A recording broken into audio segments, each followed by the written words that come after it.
শীতের মধ্যে পিঠাপুলি খাবো না এটা কোনো কথা? বাসায় আমি যতই না বানাতে পারি তারপরেও কিন্তু এখন পিঠাপুলির অভাব নাই আমাদের এখানে। আর আমরা নওগাঁর মানুষেরা কিন্তু পিঠাপুলি খেতে একটু বেশিই পছন্দ করি। আর সন্ধ্যার পরে কিন্তু রাস্তার ধারে যে পিঠাপুলিগুলো পেয়ে যাবেন একদম কিন্তু অনায়াসে আপনি পেট চুক্তি করে খেতে পারেন। আপনার যতগুলো মনের ইচ্ছা হয় ততগুলো কিন্তু খেতে পারবেন। কিন্তু আজকে আমি কোন লোকেশনে আসছি অবশ্যই কিন্তু বলে দেব। কিন্তু আমার ভিডিও দেখে কিন্তু নওগাঁবাসীরা সবাই হয়তো বা বুঝতেই পেরেছেন যে আমি কোথায় আছি। তারপরেও কিন্তু আমি লোকেশনটা একদম সবার লাস্টে বলে দিব। তো এদিকে আমি আসছিলাম আজকে সাতপুতি পিঠা খেতে। আমাদের নওগাঁর ভাষায় বলে এটাকে সাতপুতি পিঠা। এখন আপনাদের এলাকায় কি কি বলে সেটা আমি জানি না। তো যাই হোক, এখানে কিন্তু 5 টাকা পিস এগুলো। আর এখান থেকে খাওয়ার জন্যই কিন্তু আমি আসছিলাম একদম গরম গরম ভর্তা দিয়ে খাওয়ার জন্য। এসে তো দেখে লাইন ধরে দিতে হবে, কারণ এত প্রচুর পরিমাণে মানুষ দাঁড়িয়ে আছে। আমরা আসছি সবার পরে, আর এই সবার পরে আসার কারণে কিন্তু আমাকে লাইন ধরে দাঁড়িয়ে থেকে তারপরে অনেকক্ষণ পরে আমাকে খেতে হয়েছে। যাই হোক, ওইদিকে খাওয়া দাওয়াটা দিব সেই ভিডিওটা আমি একদমই করতে পারিনি। আমি শেষ করে এসে এখানে আসছিলাম মোমো খেতে। আর আমার মোমোটা কেন জানি বিশেষ করে খুবই পছন্দ। সবাই হয়তো বা বলবেন যে আপু ওইটা কোথায় খেলেন আর এটা কোথায় খেলেন, এটার লোকেশনটা অবশ্যই বলে দিবেন। আপনারা মুক্তির মোড়ে এখন কিন্তু ফাস্টফুডের খাবারগুলো কিন্তু এখন রাস্তায় রাস্তায় পাওয়া যাচ্ছে। আগে কিন্তু নওগাঁয় এইভাবে কিন্তু ফাস্টফুড খাবারগুলো পাওয়া যাচ্ছিল না। এখন কিন্তু মন চাইলেও মানে ঘরে ঘরেই ধরতে গেলে কিন্তু ফাস্টফুড খাবারগুলো পাওয়া যায়। এই দুইটাই কিন্তু মুক্তির মোড়ে পেয়ে যাবেন। আর ওইটা ছিল মুক্তির মোড়ের পিঠা, এটাও কিন্তু মুক্তির মোড়েই আপনার ফাস্টফুডের দোকান।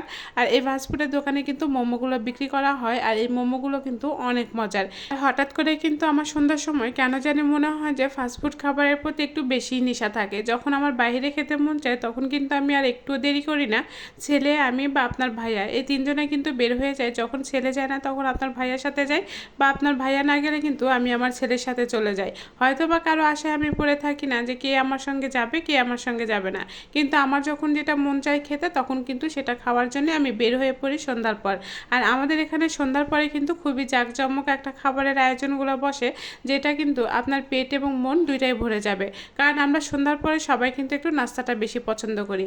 যখন আমার মোমো খাওয়াটা শেষ হয়ে গেল তারপরে কিন্তু আবার চলে আসলাম পার্কের সামনে। এসে দেখি মাসুদ ভাই খুবই ব্যস্ত। যাই হোক, মাসুদ ভাইকে বললাম যে মাসুদ ভাই একটা চিপস মাখা দেন। আর আমার ছেলে কুরকুরে চিপস মাখাটা বেশি পছন্দ করে। তো চেষ্টা করলাম যে তাকে কুরকুরেটাই দিই। ওকে জিজ্ঞাসা করলাম তুমি কি চিপস মাখা খাবেন, খালি যে কুরকুরেই পাবেন তা কিন্তু না, আপনি যে ধরনের এখানে চিপসটা মাখা খেতে চান সেই চিপস মাখা কিন্তু আপনি এখানে পেয়ে যাবেন। তো যাই হোক, আমার ছেলে কিন্তু এর আগেও চিপস মাখাটা খেয়েছিল কুরকুরে, ও কিন্তু কুরকুরেটাই বেশি পছন্দ করে। আর মাসুদ ভাই জানে যে আমার ছেলে কিন্তু কুরকুরেটাই বেশি পছন্দ করে। চলে আসলাম পার্কের সামনে। আর জেলা পার্কের সামনে কিন্তু নওগাঁ সবাই চিনেন মাসুদ ভাইয়ের দোকান। আর এই মাসুদ ভাইয়ের দোকানের সামনে এসে কিন্তু এখানে খাবারের আয়োজনের মধ্যে চিপস মাখাটা কিন্তু বিশেষ খুবই মজা। যাই হোক, আমার ভিডিও দেখে অনেকেই কিন্তু গিয়েছিলেন যে মাসুদ ভাইয়ের চিপস মাখা খেতে। মাসুদ ভাইয়ের কিন্তু হালাল ফাস্টফুড খাবারে কিন্তু এই চিপস মাখার থেকে শুরু করে আপনি বিভিন্ন ধরনের খাবার পেয়ে যাবেন। যাই হোক, এখন খাওয়া দাওয়া শেষ করে বাড়ি যাওয়ার পালা। আর আজকে এ পর্যন্ত, সবাই ভালো থাকবেন, আল্লাহ হাফেজ।